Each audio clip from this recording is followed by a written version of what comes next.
Yeah, any woman who has gone through a pregnancy will tell you there are definitely some unpleasant aspects. A lot of us have experienced morning sickness or kind of all-day sickness, but for some women, it's much, much worse. Constant illness from conception to birth. NBC's Savannah Guthrie has more.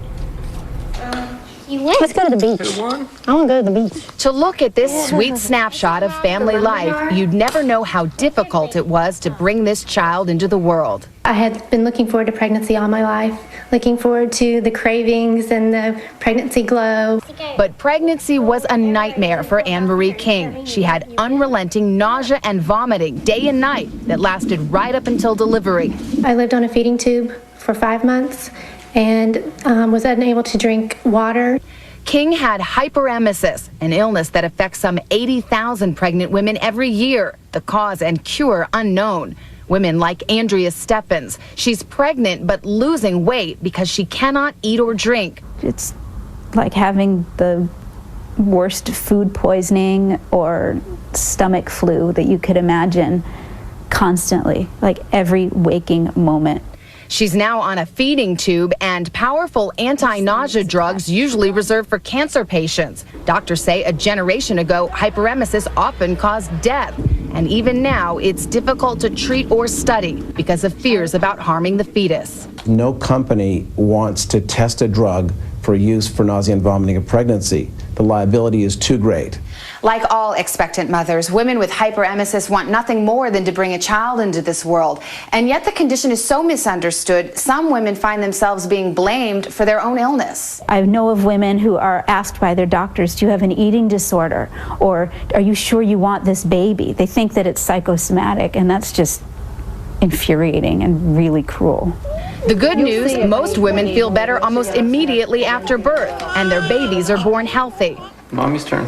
Anne-Marie King is speaking out, hoping to raise awareness about women often too sick to speak for themselves.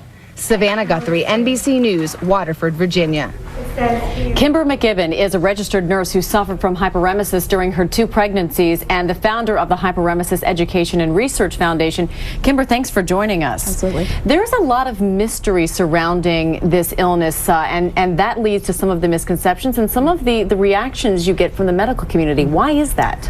There's not much research done, and there's just not a lot of awareness, so people just don't even know how to treat it. And early on there were a lot of myths about it that have since been debunked, but they're still very, very prevalent. It's so interesting because I grew up hearing all about this. My mom only gained 9 pounds with me and 11 pounds with my brother. She says she couldn't keep anything down. She threw up her entire pregnancy, and people treated her like she wasn't treating her pregnancy the way she should. What was your situation? What did you get in terms of reaction, and how did you deal with your problem?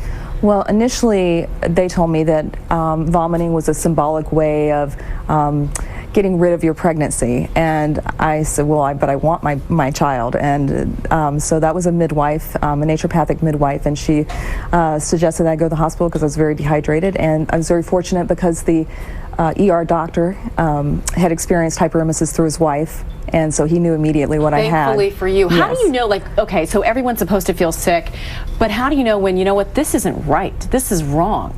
Well, when you get to the point where you're not able to keep much down and you're chronically getting dehydrated and you begin losing weight, that's when you really need to seek help, especially if you're getting to the point where you can't function. And how were you treated throughout the rest of your pregnancy? You had an initial good reaction. How was it through both of your pregnancies? It was good in that after that I was able to get medication as I needed, but in my first pregnancy it was not adequate. So I still was had a very difficult time gaining weight and just overall was very, very ill. What do you do if you have a friend or a sister or someone in the situation, because so many women are dealing with some of the feelings imposed on them by doctors, by the medical community, saying, you know what, everybody deals with this, deal with it. Right.